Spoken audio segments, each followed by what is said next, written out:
Female sexuality is never easy. Particularly young men want a sort of a magic make woman work properly button. They'll read up about the clitoris and then they'll sort of go, well, there's also this thing called the G-spot, and they probably conflate those, but the G-spot isn't clitoris at all. What do you think is the greatest misconception men have about women in regards to sexuality? What you have to understand about women is that women want three things from a man. Dr. Robert King, thank you for being here. Thanks for inviting me. Yeah, man. In your years of studying human sexuality, and particularly the female orgasm, what have you found to be most surprising in your research? Okay, I suppose, well, the thing that probably our team will be remembered for is that we were the first to document the fact that attractive partner smell was the biggest predictor of strong female sexual response. And that was interesting. We kind of think we know why it happens.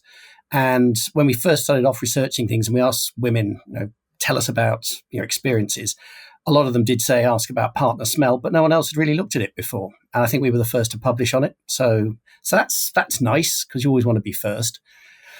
I suppose the thing I find most surprising is that after all these years, that people are actually quite resistant to the idea that female orgasm might do something. So there are two things, I guess. I would like to go into unpacking both of those things. Are you referring to the T-shirt study? Was that you guys, or were you guys before that to set this T-shirt study up? No, it's I know the ones you mean, Roberts and the rest, and Vedekind and everybody. Yeah, no, the T-shirt stuff is why we think it's happening. It basically the basic story for listeners is that there are 6 key genes that are represented in your major histocompatibility complex that you need to be different from your partner with. The story is slightly more complicated. You want some genes in common, some different, but there's 6 key ones that are different. And the way that you detect that they're different is by smelling partner sweat. And it works with men and women, but women's noses are more sensitive than men's. Women's olfactory bulb in the brain has 40% more neural density than men's. And that's really expensive real estate, and nature doesn't give free lunches. So it's doing something. And one of the things we think it's doing is it's picking up on immune system compatibility. So if you had babies together, they would have stronger immune systems. And that's one of the biggest, that's one of the reasons why we have sex at all. I mean, I don't just mean on a personal basis. Why sex evolved as a strategy for organisms to reproduce. They didn't have to. Lots of organisms can clone themselves. Having sex means that your genes are being divided at each generation. So it has to be a good reason for doing it. And our best guess at the best reason for doing it is that it keeps immune systems mixed and one step ahead of pathogens. Are there any other, I've heard the immunocompatibility aspect of that. Are there any other components in the pheromonal exchange thing, the way somebody smells, that stand out in that, or is it just immune system compatibility? Right. So, well, we don't really. I mean, I know we talk about pheromones because the idea is that there's a sort of general chemical signaler, but we're not. It would be hotly disputed that humans produce pheromones, because pheromones are a sort of a non-specific signaler. If I'm a female moth and I want to have sex with the male moths, I will pump out loads of pheromones, which basically sort of says, come get some, boys, and all the male moths will flock to it. But humans are much pickier than that. We don't want to mate with just, well, we might want to, but they won't want to mate with us. And we're designed to be a lot choosier than that. So we don't have a general signal. We have more of a compatibility signal, and that seems to go in at a mostly unconscious level. Although the attractive smell part is fully conscious. We know when we like the smell of somebody. Is there any way to, quote unquote, hack your pheromones or your smell? Is there some foods you can eat, some thoughts you can think, some locations you can live at, some water you can drink? Good question. I would think that, beyond good hygiene, I don't know of any. I know that there used to be, back in the days of the lads mags, you used to be able to buy this sex pheromone that you could spray on yourself, presumably. My understanding, I'm not sure I should be quoted on this. My understanding is it's basically boar mate, and that what you would attract if you were unwise enough to spray with it is possibly not what you'd want to attract. it would make you very attractive to sows, but possibly not female humans. What does wearing artificial scents do to mate selection? Perfume, colognes, deodorants, and then you can go deeper potentially with things like birth control. But starting off, just putting on superficial scents, what does that do? Yes, I mean the truthful answer is we don't know. We're carrying out a huge experiment on ourselves. It could well be that we are by masking our own individual sense, we may actually be lining ourselves up to make ourselves unhappy or less fertile. I'm not saying we are. I'm saying it's worth investigating, and if anybody wants to pay me to investigate it and get a grant together, then I'd be very happy to do so. When it comes to the birth control one, the story there is better known, and we know that alters women's sense of smell because it basically shifts them towards I mean, I'm being a bit crude here, but roughly, if you take the hormonal pill, it's shifting your system into thinking that you're already pregnant, and that changes your preferences. And a lot of women report that their partners are less attractive, and when you ask them about it, they report that their smell has changed. And there are a number of sex therapists who suggest you should actually shift your birth control method. If you're really serious about somebody and you want to take things forward, you should maybe shift to something that's non-hormonal for a bit and make sure you're still compatible with that person, because a number of people report that they're not. And of course, we also during COVID, we had a number of people lose their sense of smell. That of course affects your taste buds, but it also damaged people's sex lives. Some people just went off their partners. Wow. What was the second part of what you found to be most surprising? Oh, that. I mean, nobody's interested in male orgasm, but they're all fascinated and puzzled by female orgasm, and that is itself an interesting thing. I mean, the usual response is something like, well, of course, you don't need to have an orgasm to reproduce, and that's true. That's true of men as well. Or they'll say something like, well, it's incredibly inefficient. Most women can't orgasm in a particular way, which is something that people don't know, incidentally. They say this, but they have absolutely no warrant for saying it. I mean, if, for example, every second of every day, there are 18,000 ejaculations, male ejaculations, and 4.4 births. Okay, so that's the sort of numbers to conjure with. Now, if I was to sort of come around and go, well, look, male ejaculation is just incredibly inefficient at producing births. Obviously, that's not why. That's not what it's for. The what I'd be saying would be sort of obviously ridiculous. But when it comes to females, that's not the approach. What do you feel, based on your research as an evolutionary psychologist, is the most sound mating strategy between polyamory and monogamy? Oh, you're going to go with the easy questions. Okay. I would say that, okay, so humans, I think, have mixed mating strategies. I mean, unlike gorillas, where they're all monandrous and they have harems, human beings have a mixed mating strategy, and we seem to, very broadly divide along the lines of short-term strategies and long-term strategies. And both sexes have both of them. So women have a short-term strategy as well. Men have famously, short-term strategies where they're less likely to feel commitment or happy to have sex without commitment. And there are women who are like that as well. It's just there are a lot fewer of them, and they don't match up. So if as a guy you think, well, I've got, I just want to have as much sex as possible with as many women as possible, good luck. You might be the kind of guy who falls into the category of the sort of man that women are happy to have non-commitment sex with.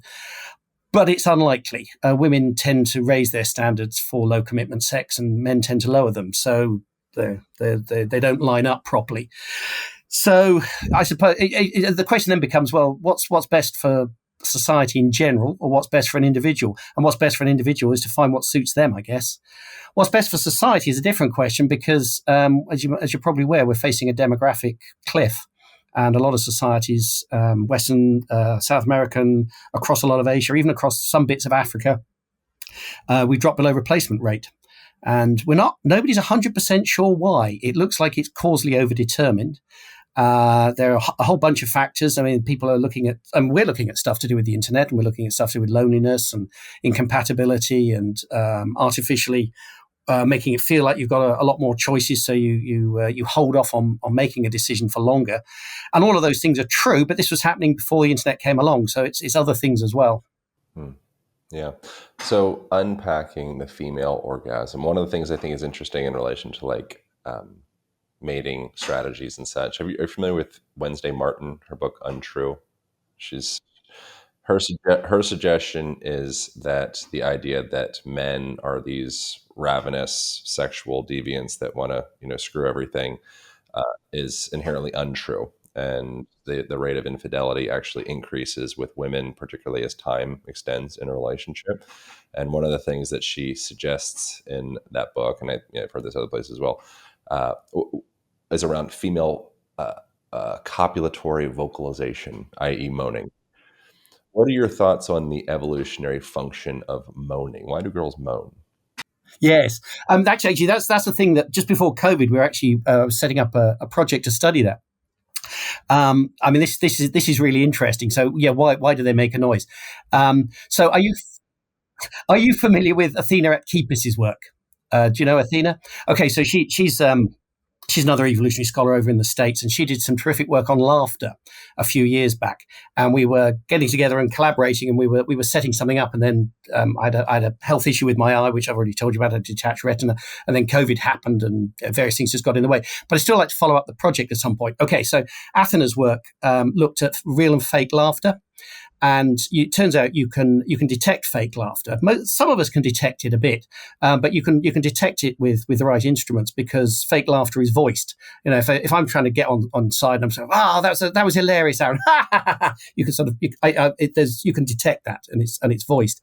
Well, it looks like, and this is what we're hypothesizing, that fake orgasms are voiced as well. Yeah. So if it's unvoiced, if it's involuntary, then it has a particular kind of range and timbre and frequency and all the rest of it. And if it's voiced, if it's faked, it's like fake laughter. So that immediately raises the issue. Okay, so why do people fake laughter? Well, they fake laughter to manipulate others. They fake laughter to make people think that they like them when they don't, or that somebody's high status and they're sucking up to them. Those kinds of things. Well, the same kind of thing we think is probably happening with vocalizations. When it's an involuntary vocalization, it's signaling to the person, the man or the woman, as it happens, this was a real orgasm. Yahtzee, well done. You've hit the jackpot. You've raised my fertility. Invest in me, and possibly it's signaling to anyone around as well. This guy's mine. I've laid claim to him. He's laid his seed in me, and we're going forward now. Back off, everybody. But it could also be manipulated. So all of those things could be faked. So it's. I think what your woman is saying is very much to the point. People have thought that men are more that men are more indiscriminate than women, and I think that's true. And I think if you talk to people who've transitioned and they've taken testosterone, they sort of go, "Yeah, this just changes everything." Suddenly the world is full of sexual targets to me. If people have taken testosterone because they're transitioning, they're female to male transsexuals, they all report, that taking testosterone just changes the target-rich environment for potential sexual partners. But that doesn't mean that all the other women are coy. It just means that they're much more strategic, and they're much more picky, and they're much choosier. And that's basically what our research into orgasm found, is that female orgasm is patterned along particular kinds of lines. It doesn't just happen capriciously or randomly. It happens when partners are, for example, sexually dominant. It happens when they show consideration during sex. It happens when they have an attractive partner smell. And all of these things are part of a sort of smorgasbord of things that we want in our partners if we want them to have good genes and invest in us. I think the Wednesday Martin position on the female copulatory vocalization is that it was a signal to actually tell the other fellas, Mm-hmm. hey, the flower is open, come get it. And the Right. suggestion around that, a part of like the, I don't know if it's reasonable evidence or not, but a suggestion as well is like the shape of I think you're British, so you call, somebody, one of your friends, like a bellend. Is that what you say? Okay, yeah. Bellend. Like the bell end of your dick. It's just, has Chris Is Williamson been teaching you British slang? Yeah, exactly. Chris is talking. Excellent. Bellend. But the bell end, Yeah. the conical shape of the head of the human dong, male dong, No, yeah. is suggested to act as a suction to Mm-hmm. remove jizz. And the suggestion within that, obviously, this is like all hypothetical, is Mm-hmm. that historically speaking, gals would vocalize, Mm-hmm. fellas would come literally and figuratively, and Mm-hmm. then they would kind of compete to Mm-hmm. actually conceive. Right. Yes. This was Gordon Gallup's hypothesis. I remember this one from a few years back. Um, my, my, my I mean, these are all really interesting predictions. I mean, sorry, these are all interesting theories, and they give rise to some interesting predictions. I remember Gordon actually had some apparatus for doing this.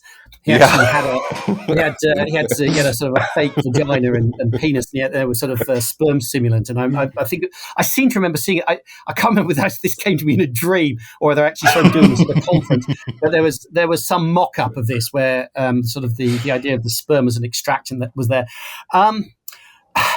I think if such a thing was true, if there's a kind of an atavistic element where we were much more polygamous than that, rather like sort of chimpanzees, then there might be other signs of it. There's a guy called Nick Pound who used to be at Brunel. I'm not sure if he still is. I mean, he found that if you stimulate males with multi-male pornography, there is an increase in, I think it's an increase in absolute output of sperm. I'd have to go back and check my thing on this. So there is some evidence. My guess is that if there are female strategies that were as actively as promiscuous as that, there might be other signs of it. The research we do suggests that women are having a lot more sex than perhaps they let on, but it's unlikely that they're doing it in mass groups. However, but it's not to be ruled out, because I mean it's not an unpopular fantasy. Group sex is right up there with BDSM as a very, very mainstream fantasy that people have, and guys competing with one another is certainly something that women find erotic and attractive. Do you know, I'm wanting to scramble and look this up and see if there's actually like an exact year, but do you know at what year or time in history did we actually scientifically determine the fact, I guess probably a time hypothesis, that there is one sperm that fertilizes one egg, compared to a woman gets pregnant based off of the aggregate of, the warrior that she hooked up with and the intellectual that she hooked up with and the, and the wealthy guy and all of that. You're talking about the sperm babies. I mean, there are still groups that believe this. They still believe that. Yeah. Right. Ryan and Jetha wrote a book a few years back called Sex at Dawn, where Chris is a good friend. Chris Ryan. Okay, right. Okay, so you're very familiar with the hypothesis. Yeah. I mean, it was an interesting book. It was a very raunchy book and a very interesting idea. I mean, I think they left out perhaps some of the evidence that. I mean, it's not that there's no evidence in favour of that. I mean, I've just given some bits of evidence. There are some bits. I suppose the thing that I felt was left out from the book would be sexual jealousy, which looks like an evolved adaptation, and reasonably enough, someone might then go, well, if jealousy is an adaptation, it must be an adaptation to the threat of promiscuity and the threat of lack of paternity certainty. So it suggests that there's reasons why we had to invent the sort of cultural technology of marriage, because without that, humans are, as Dan Savage memorably put it, monogamish. We're monogamous, but we're not like swans. We don't just sort of switch off our attraction to others, even when we're partnered, and we have to create local mechanisms in order to enforce those kinds of things. So there's clearly a bit of push and pull when it comes to humans. It's not just a one, an all or nothing thing. Sorry, you had a different question. You were saying, did I remember the year when we discovered it? No, off the top of my head, I don't. I'd have to go look it up. Because I would imagine it would have to be semi-recent history in the last, I don't know, few hundred years. I don't know. I'm completely guessing. Yeah, I would imagine. Who was it first? Sorry, I know who first looked at the sperm under the microscope, and that would be in the 1750s. So I'm pretty sure it wouldn't be earlier than that. But we do seem to have adaptations to males monopolizing women, and those go back a long way. So that's certainly a thing that's happened. But it happens to some extent the other way around.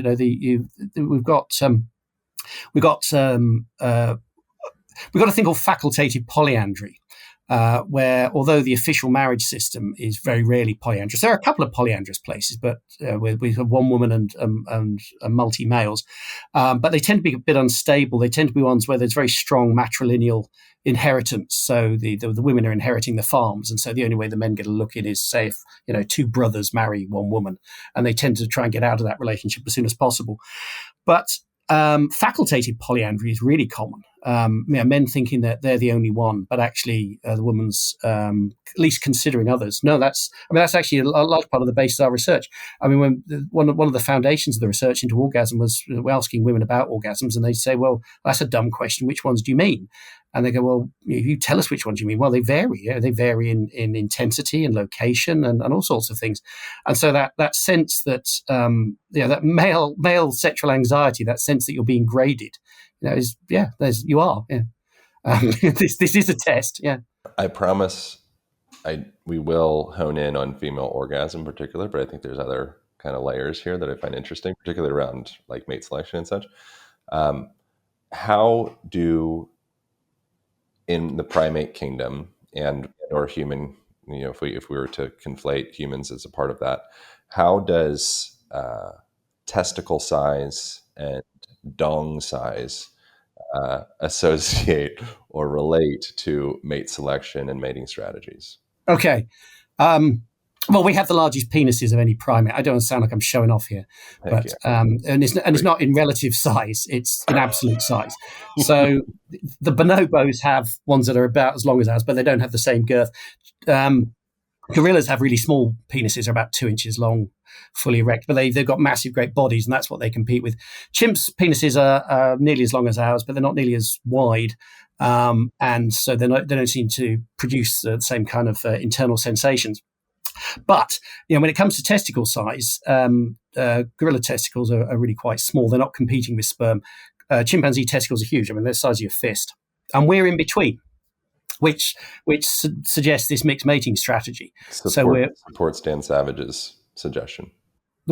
Yes, monogamish. Yeah, we have the capacity to be promiscuous. We clearly have that as a strategic option, but it's not our go-to every time option. If the females were completely promiscuous all the time, as chimpanzee females are, you would expect there to be selection on producing as much spermatozoic material as possible to wash out the rivals, and you might expect other adaptations too. So in the 1990s, Baker and Bellis famously came up with this idea that there would be killer sperm and that women would regularly set up sperm wars, and that these sperm wars would there would be competition inside the female body.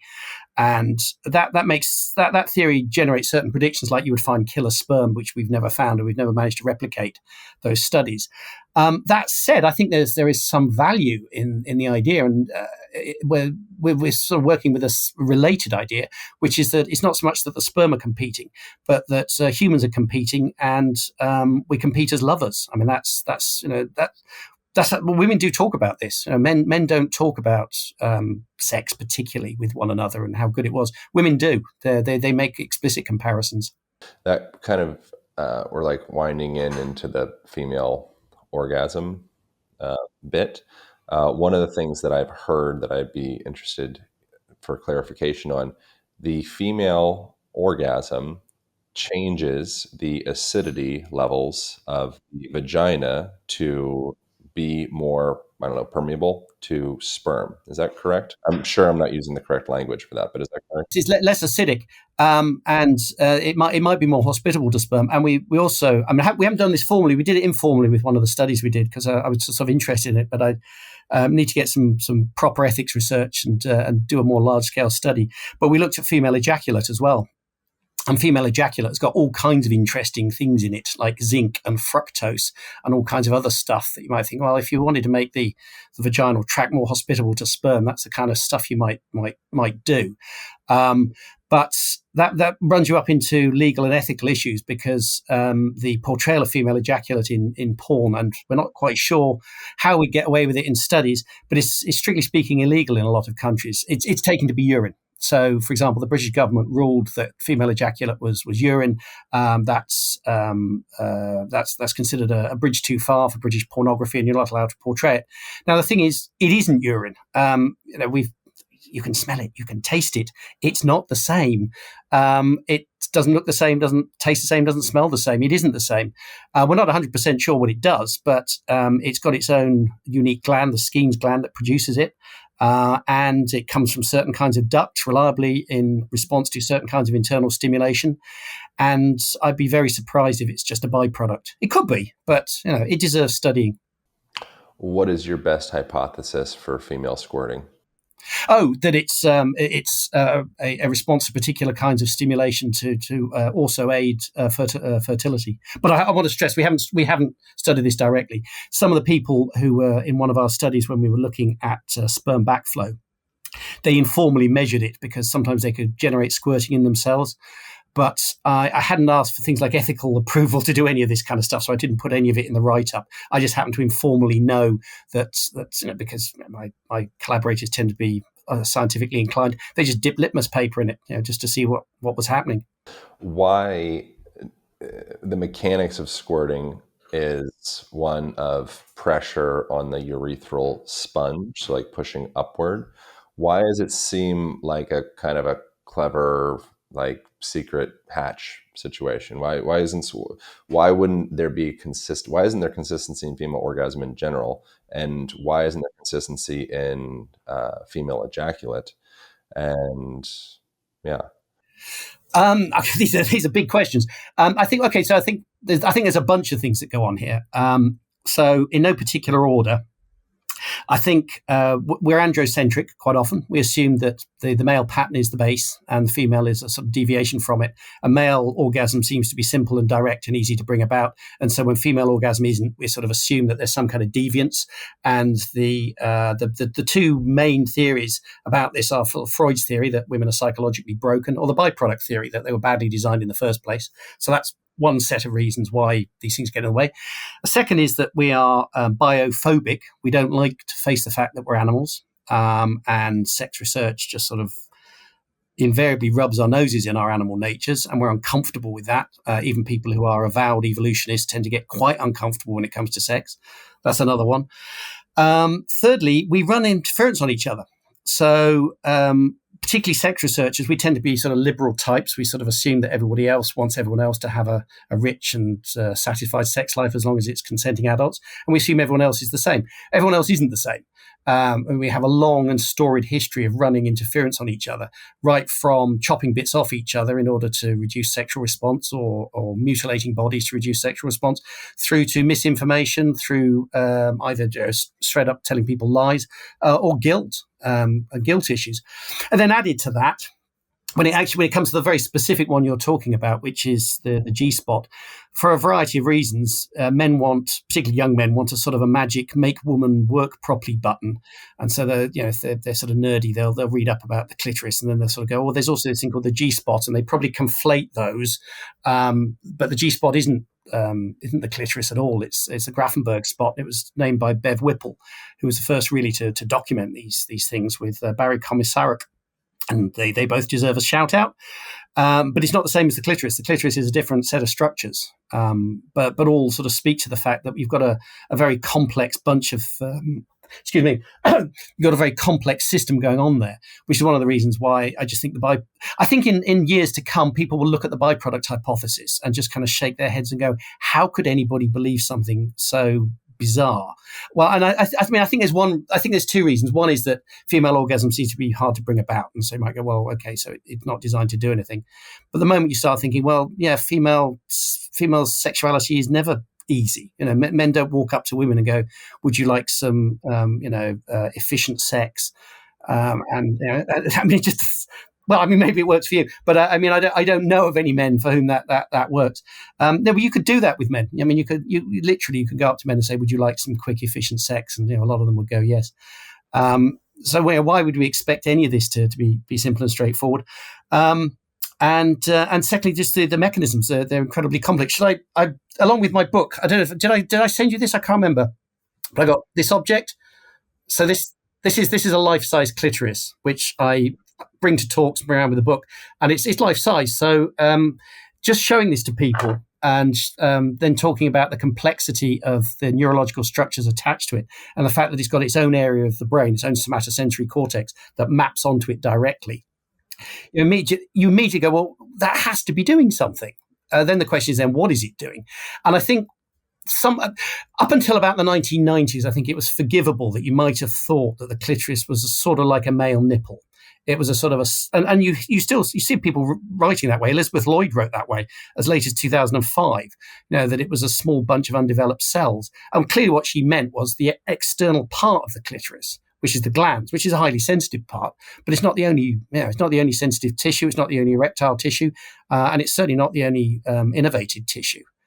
And to be honest, after the 1990s, where Helen O'Connell did all her MRI research, it's ignorant of sex researchers to not know that stuff. Yeah. I have a question in relation to the clitoris. But before that, I want to comment on the hilarity of like two male monkeys discussing the architecture and the engineering of female anatomy. It just strikes me. Well, I mean, is it any more? I mean, nerds appreciate good engineering. I mean, if we were discussing just how beautifully engineered a Ferrari was, everyone would be going, "Well, that's just fairly normal." I'm a son of an engineer. I sort of come to things with that mind. And what we're talking about here is a beautifully designed measuring instrument, not something that's a byproduct or something that just isn't working properly.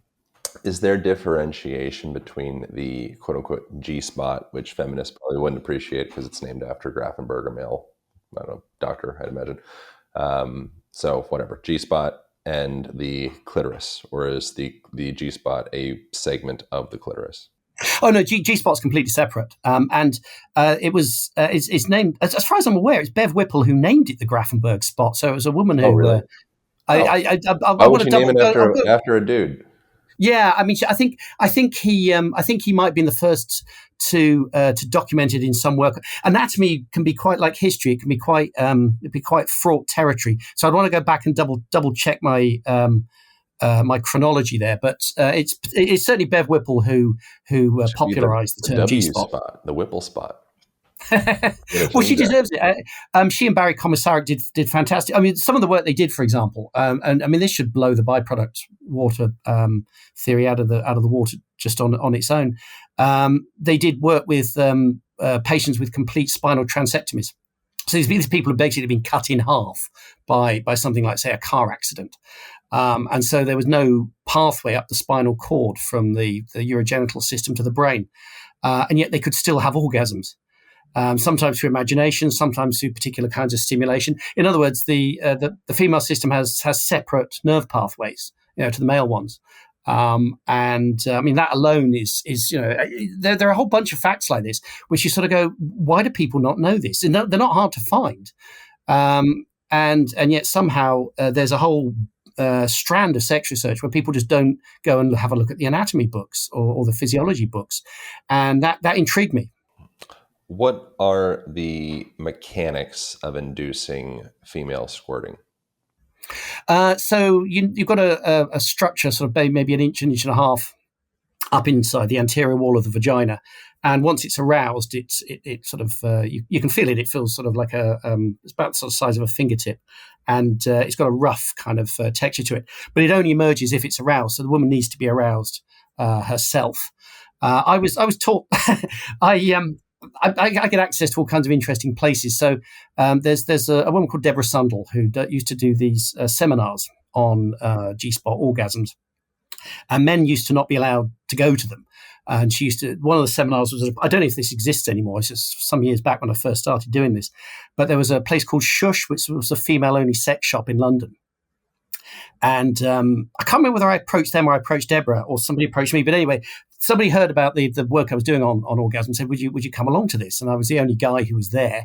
And she demonstrates how to do this with manual stimulation. And it can be stimulated by penile stimulation as well, but you need to get the angles right because you've got sensitive tissue on the anterior wall. But fortunately, penises bend. So this is something that also, it struck me that people didn't know, and I've got some pictures in the book. But the penises bend to accommodate the internal sensitive structures of aroused females, including if it's been stimulated, the Grafenberg spot. Now, why exactly that will produce ejaculate in some positions and not others?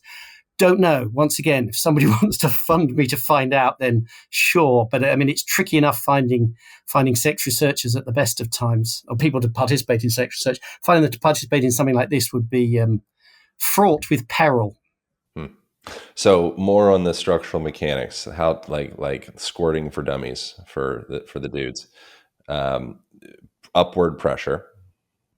Well, pressure that goes from the inside to the anterior wall of the vagina, and just sort of gentle pressure on that structure. I think also quite a lot of this is psychological. So one of the reasons why I think it's really unhelpful when you tell people that it's urination is that it's going to inhibit them. So they need to, somebody needs to feel uninhibited at this point. They also need to feel that they're not going to get scolded for making a mess or any of those kinds of things. It seems there seems to be, if it's going to be just penile penetration, seems to need to be pretty vigorous in order to produce ejaculation. And I mean, I'm not a sex therapist, but my advice with any of these things would be for people to try out various positions and find out what stimulates them and what they feel the most comfortable with. Because that's part of what we're doing during sex, isn't it? Part of it is we're having a conversation with each other about our needs, our desires, our fantasies, how we like to feel during the act, and that all of that is conducive or the reverse to all these kinds of responses. Yeah, I mean, I think most men would prefer for sexuality and orgasm to be more of a mechanical engineering conversation. But if you were to, I don't want to speak for any women, but women that I've spoken to, and just my intuition says you would speak to most women, they would probably suggest that their G spot is kind of more psychological and emotional. And it's in the mind and it's in the heart and it's in feeling safe and feeling uninhibited. That would be, so you can rub my clit all you want, sir. But if I don't feel safe with you and I don't feel connected to you and my heart feels closed, then my other parts probably will reciprocally stay. No, I absolutely, and I think that's one of the reasons why, as important as it was, the sex research that just goes on in laboratories, I'm not trying to be dismissive. I mean, people like Masters and Johnson were giants upon whose shoulders the rest of us stand, but it's not the be all and end all of human sexual behaviour. We need to collect data in a variety of different ways, because unless you're particularly inclined, labs are not places of eroticism, and I don't think that's accidental. We're not the only animals that like privacy. We've got a zoo. Well, it's a more of a wildlife park called Fota, not far from where I live, and we've got lots of animal babies there. We've got baby tigers, got baby lions, got baby cheetahs, and we've got this stud book on some of these species. And one of the reasons is they have space and privacy. They can go off and they can feel safe. They want to feel safe as well. And when it comes to humans, I mean, there's no obvious reasons why we'd be that different in that respect. There are some, there are voyeurs and exhibitionists among us, so it's not quite as simple as I'm saying. But for the full range of sexual responses, we want to feel safe with our partners, and that's a physical safety and an emotional safety and all sorts. And I think that's often been left out of sex research, although it's commonplaces among sex therapists know this stuff. But a lot of sex researchers just sort of, we want this mechanical thing to happen. Well, women can bring themselves off mechanically almost as fast as men can, particularly with a vibrator. What is the evolutionary function in the clitoris being so sensational for a woman? Oh, well, I mean, I think its full size is only sensate when somebody's pretty aroused. And a lot of women reported that they had no internal sensitivity, and this is what people like Kinsey reported and Masters and Johnson reported. But then other women would come along and go, well, you wouldn't expect to have lots of internal sensitivity after the kind of foreplay that you've just received. It takes a while, it's unless somebody's particularly aroused beforehand, but it requires the guy to show the kinds of qualities that women are looking for, which isn't just sort of niceness and sensitivity, although it is it's partly that, but it's also things like sexual dominance. And I mean, it's a huge fantasy for. It's not the only strategy for women, but a massive strategy for women is to want to attract a guy who is sexually quite dominant, but also considerate and committed. And there's good reason for thinking that that's a very viable strategy in nature, because if you can command protection and commitment from somebody, then that becomes a very useful strategy for maximizing fitness. So, I mean, my favorite example is the hornbills. So these are birds that live in Africa, and the females are often they're as big as the males, and they'll take on snakes that the males won't take on.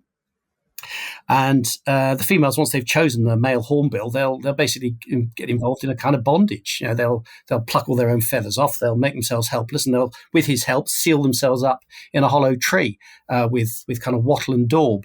And what that means is that she's now basically helpless. If he doesn't feed her, he doesn't go off and uniquely provision her. If he starts chasing off after other hornbills, she's going to die and take his eggs with him.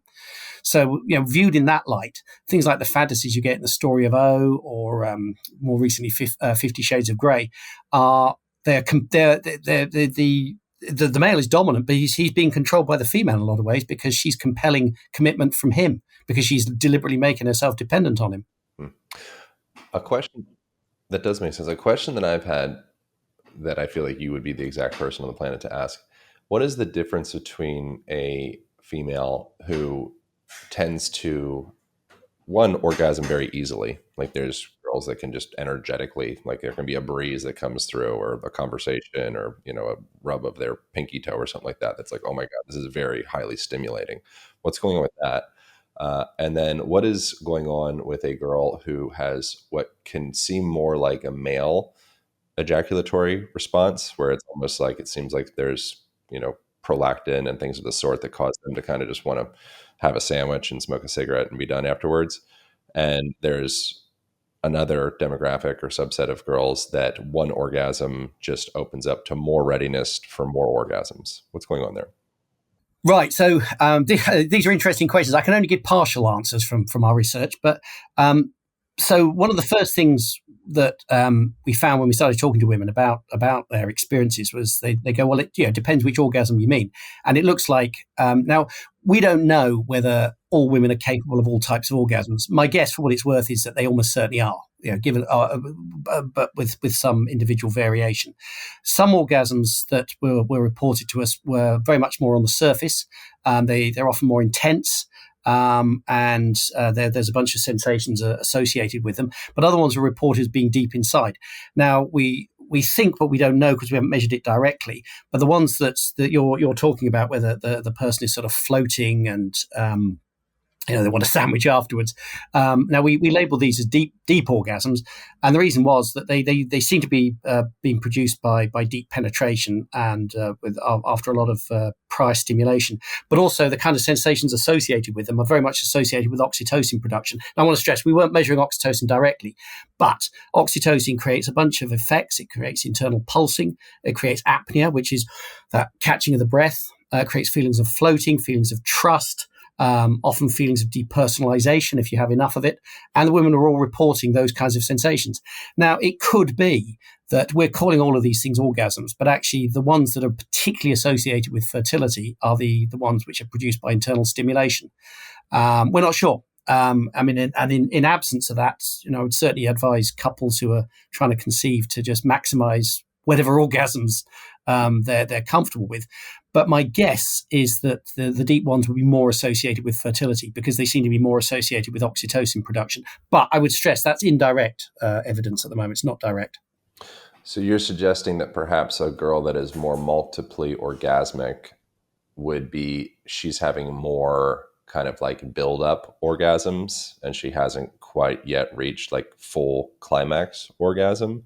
And if a girl has orgasm and is done, then, which I can like already hear, gals, particularly in like the tantric realm or whatever, getting a little puffy and puffy about even making suggestions around what's actually happening with them. But that is something that is a little bit of it's been a curiosity of mine of like, what is the difference with that? Yeah, we in the very first studies we did, where we were looking at medical data that two researchers, Mara and Binnick, very kindly shared with us. There seemed to be different types of orgasm.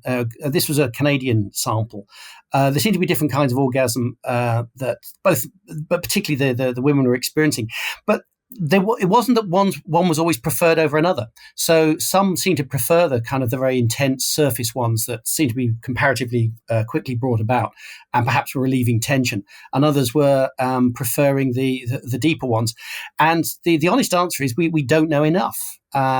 I mean, it is something that if it was any other area, if it was something like taste or something, if you'd have taste scientists going, why do people prefer sweet over salt or something, and we'd have huge resources going into it. Somehow, when it comes to sex research, the same kind of we don't have the same. I think we're worried about what we might find out.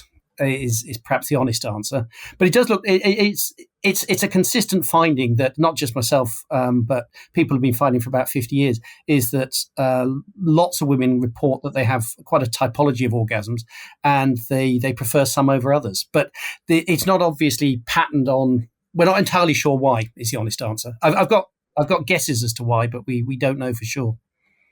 Sorry if that's a disappointment. No, it's okay. As an evolutionary psychologist, how do you define post-nut clarity? I suppose. Well, okay. As an evolutionary psychologist, I think I probably shouldn't. As someone who hangs around with a lot of clinicians, so I'm not. I just want to stress, I'm a researcher. I'm not a clinician, but I teach a lot of clinical psychologists, and I supervise them and I examine them. And I've picked up some things from them. I would say that if I was talking to one of my clinical friends, they would say post-nut clarity is about guilt in what arouses you. So that you sort of go into it going, well, these things arouse me, but there's part of me that's got shame and guilt on the fact that these things arouse me. And the moment the sort of the testosterone poisoning has worn off because I've ejaculated, then all that's left is the guilt and the arousal is gone. The chemical component or explanation, would prolactin be the primary chemical explanation for that? Prolactin makes us sleepy, doesn't it? So I mean, this was there was a rather inelegantly termed Polax hypothesis. Desmond Morris thought that women were sort of polaxed by orgasm, and so when they'd had an orgasm, they go, oh, they just lie there, and that would help the sperm get up. But that's not women's behaviour. I mean, that's men's behaviour. We get banjaxed by orgasm. And we get this big dose of prolactin. I don't know does that count as clarity, or is it like a sort of semi-trance like state?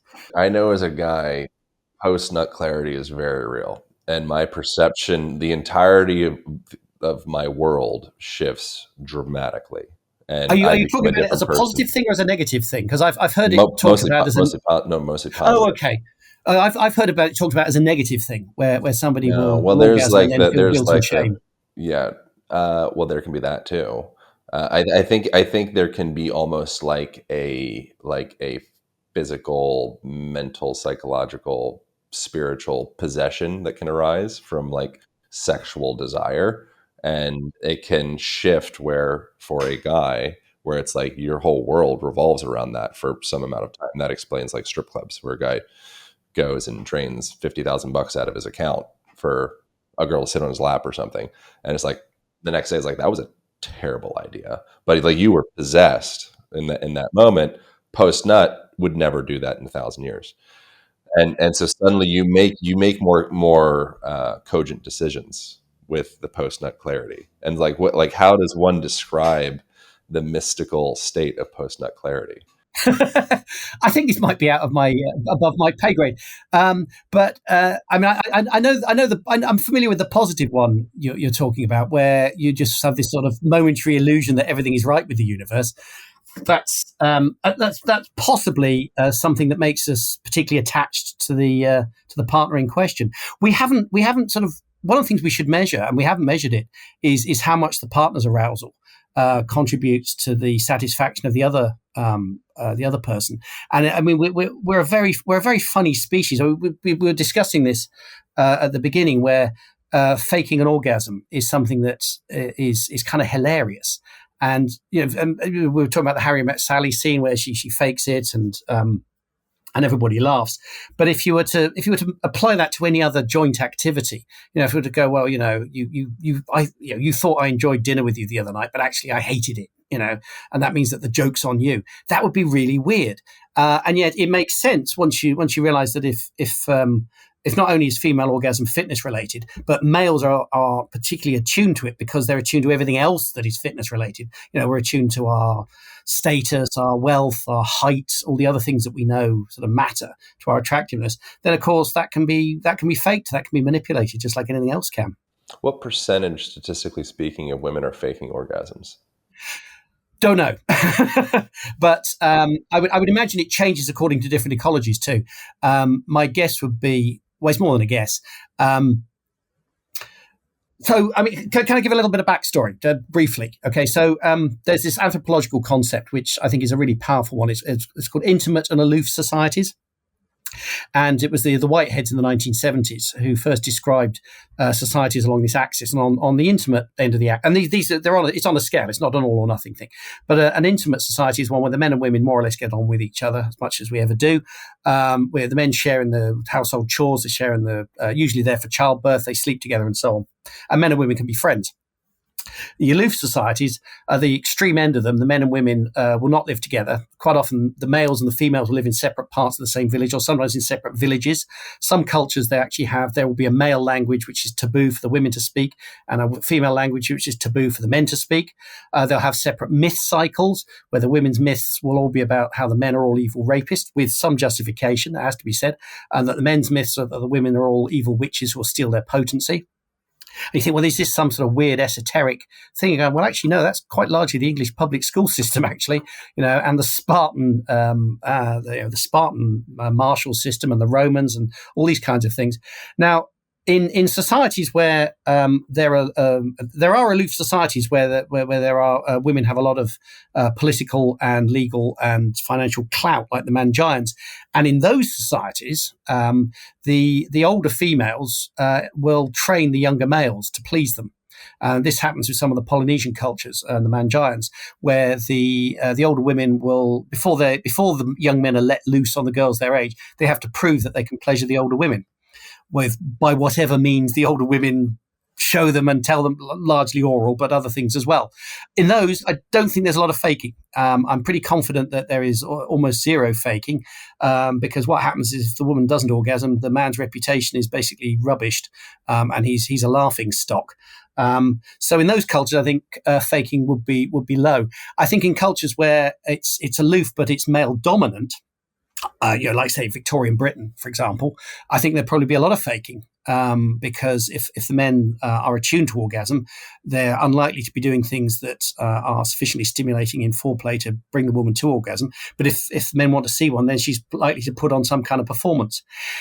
And then when it comes to intimate cultures, where we're able to talk to each other and communicate, I'd like to think that faking was down to a minimum. But that would be a bit naive, because humans are we're never completely open about these any more than we can be completely open about business or selling a house. There's always a certain amount of play and playing your cards close to your chest. So I think it would vary according to culture. Are there any indicators for fellas listening, or for gals that want to be more effective at faking for whatever reason, that would be the hardest to fake? If you're a fella and you're kind of curious, are there some things it's like you just can't fake that, or is pretty much every aspect of the orgasm is fakeable? Well, we were discussing this before, weren't we? The voice aspect is to some extent fakeable, and it's fakeable as laughter is fakeable, and it's probably detectable in the same kind of way as fake laughter. That fake laughter is voiced. You can if I go ha ha ha, what a great joke, you can tell that wasn't not that you're not funny, but that particular response wasn't genuine, because it's got a voiced element to it, and that can be detected. It's quite possible that that's true of female orgasm, and as I was saying to you before, we're sort of interested in studying that.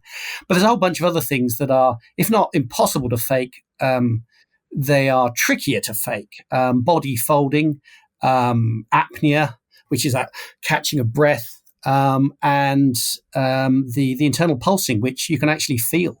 Now, you could probably fake some of that to some extent with Kegel exercises, but there are differences. And then, of course, you've got ejaculation, which is very difficult to fake unless somebody was actually holding back urine and then mistook urine for ejaculate. But as we've been discussing, they're not the same thing.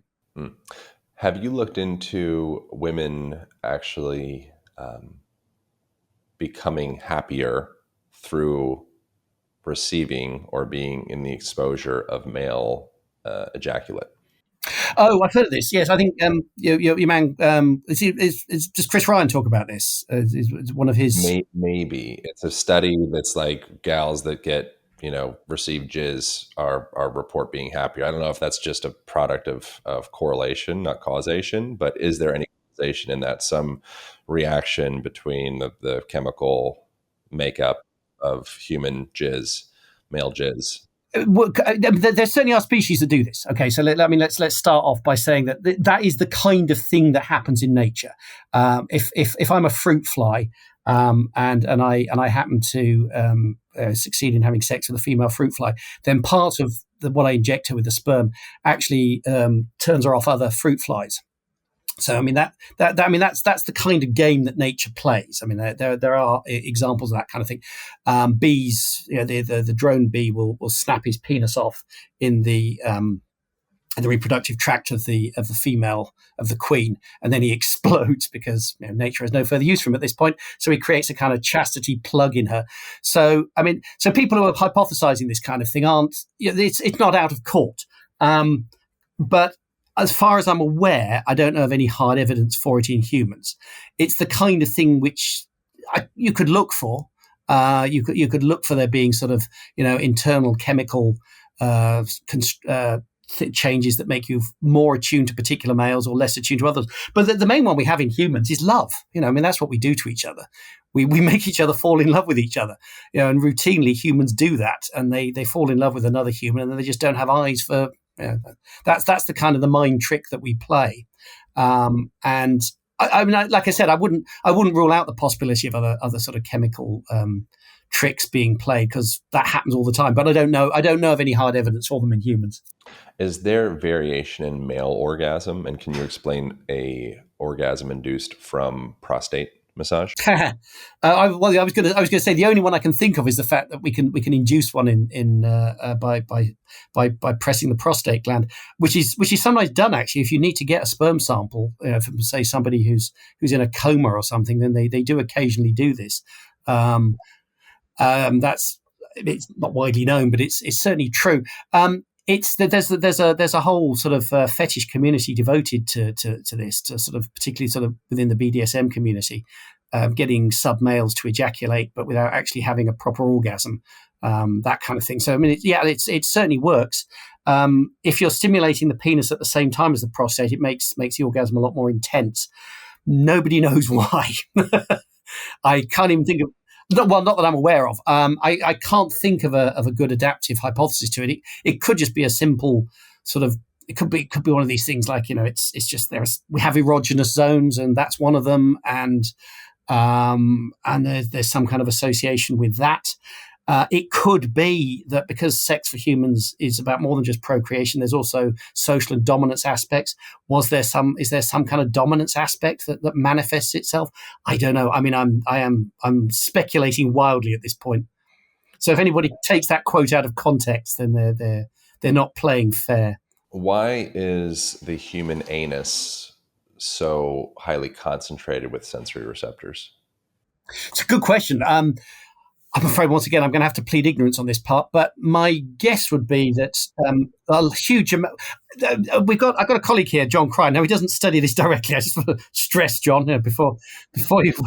But he does study gustatory intelligence, and we have a lot of neurons in the gut, a surprisingly large amount, and enough to certainly affect our mood. And be something that people are interested in health should be interested in gut biomes. There's a lot of work about this at the moment. Does this mean the kind of tissue that you have in the anus has something that's a bit like sensory organs in it? Is that because we're also sort of alert to what's coming out of us as what's coming into us? I wouldn't be. Could be. Yeah, we are basically a tube on legs.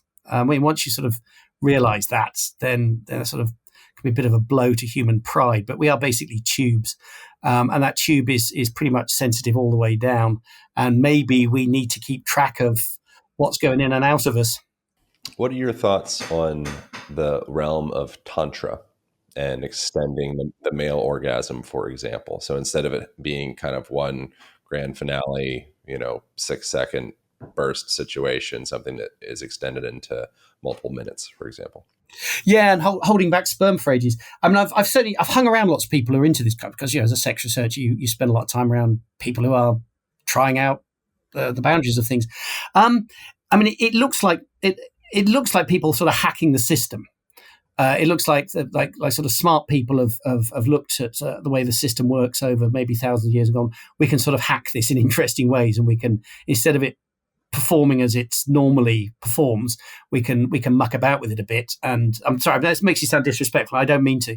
That we can sort of extend these kinds of sensations. And maybe we can do these kinds of things when it comes to cold responses and breathing responses. There are people who can. I've got a friend who can stay underwater for like 5 or 6 minutes. It's possible to train yourself to do that kind of thing. Whether that suggests that it's normal and natural for humans and that everybody can do it, I really couldn't say. Sorry, that's not a very helpful answer, is it? It feels like a system hack to me. That rather than it sort of taking us back to some earlier atavistic state where we were all doing this. But maybe that's not an answer to your question. Well, I feel like science is so limited in its ability to be able to explore these things, because the second it's kind of like, the second that you try to create some type of scientific study about sexuality, you kind of like destroy the kind of reality or the specialness of 99% of sex, unless you have some like very weird contrived version of sex. And so it's inherently very limited, our ability. Like I think a lot of it is probably the best kind of answers to a lot of these questions come more intuitively and through experience and through feeling. But to try to create data for a lot of this, I think is very challenging, if not impossible. I know, I couldn't agree more, and I think we need to be a lot more broad church, particularly in behavioural science. I mean, there is a tendency for scientists to think that numbers are the only things that are real. And as a good old fashioned Platonist, I'm sort of happy to do that up to a point, but I don't think people really mean it. That experience sort of isn't real unless you can recreate it in a lab. One of the reasons why I would normally describe myself as a behavioral ecologist is that the whole point of behavioral ecology is to try and study behavior in natural settings. But I agree with you. This is one of those things, and not even sort of like a quantum mechanics thing. The moment you start looking at it, it really does interfere with the thing you're looking at. So I think the only answer to it, and it's not I think you raise an extremely important challenge.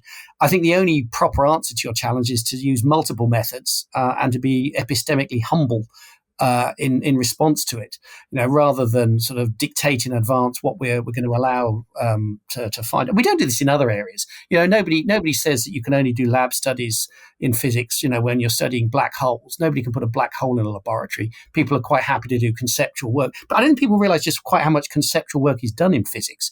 A huge amount of physics has no empirical input whatsoever. Nobody goes, oh well, that's not proper science then. So I think there's a tremendous physics envy in psychology. We've got a particular picture of physics, which is wrong, incidentally, and then we kind of go, well, we're not doing proper science unless we're tinkering about with stuff in a laboratory. Well, firstly, as I said, that's not what physics is, and secondly, we shouldn't restrict ourselves to that anyway.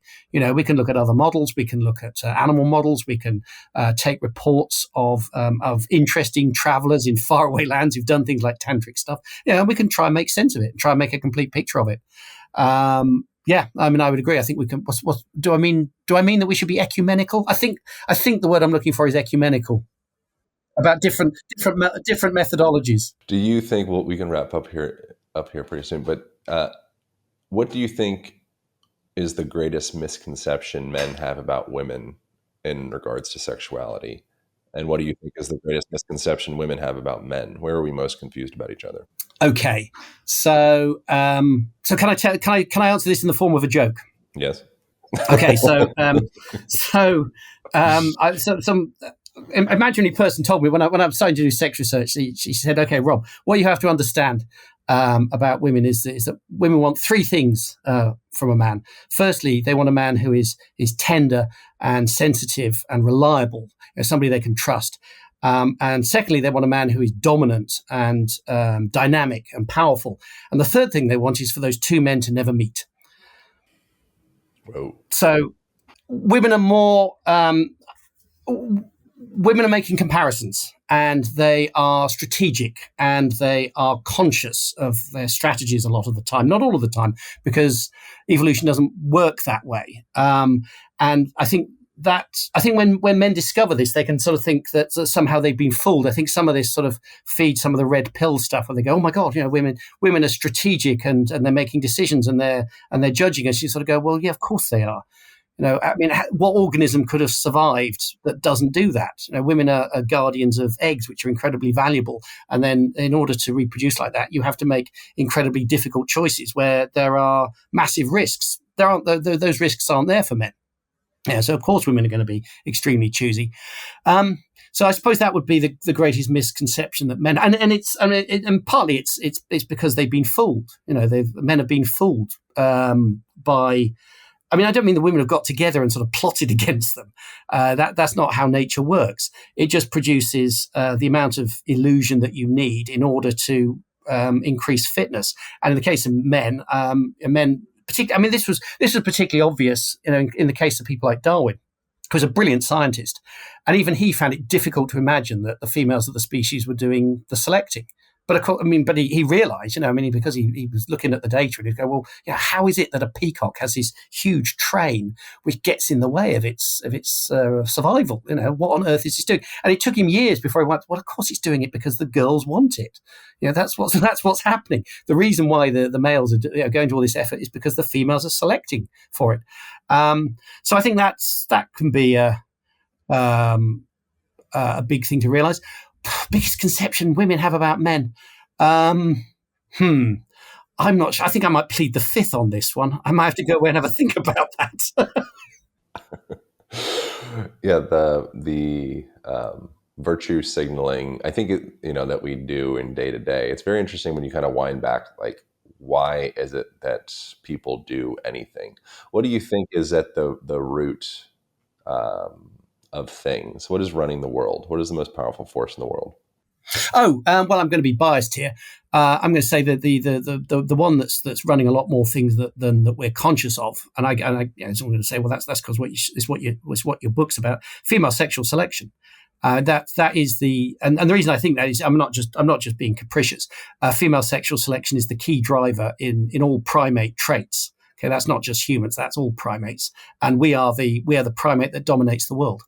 So the thing that is unacknowledged, that is doing an awful lot of the background heavy lifting for things that we see is female selection. Yeah, absolutely. That would be my nomination. I'm with that.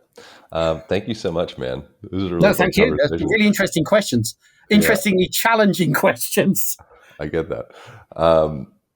Is there anything else that we did not touch on that you think would be relevant to touch on before wrapping up?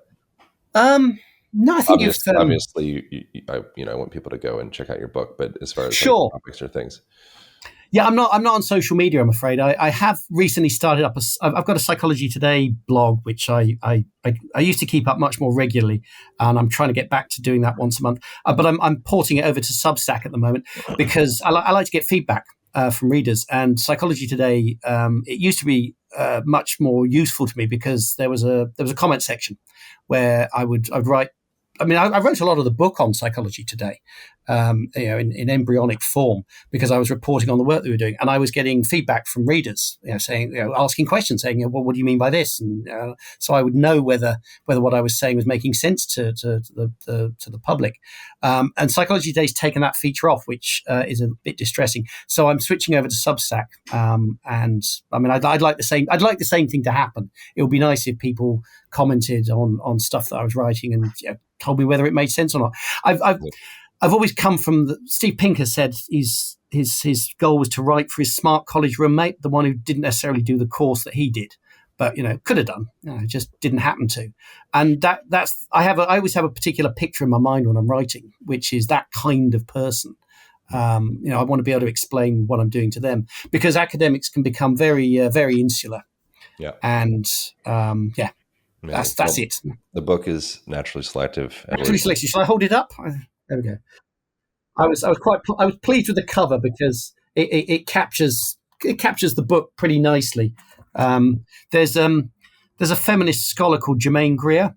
Are you familiar with her? She's older generation than you, but she's often represented as a man hater. But I think that's possibly a little unfair. But in response to an interviewer, she had this lover who was a bit of a disappointment, and her response to him was, "I'm not frigid, you're boring." And I reckon I could probably sum up most of the last decade's research as being basically that. Yeah, I get that. Thank you so much. I appreciate you. Thank you all No, for tuning in. That is it. That is all. I'll see you next week. Thank you guys so much for watching. If you enjoyed that episode, you might also enjoy this episode over here, as well as this one over here. Thank you for subscribing. Appreciate you. I'll see you in the next video.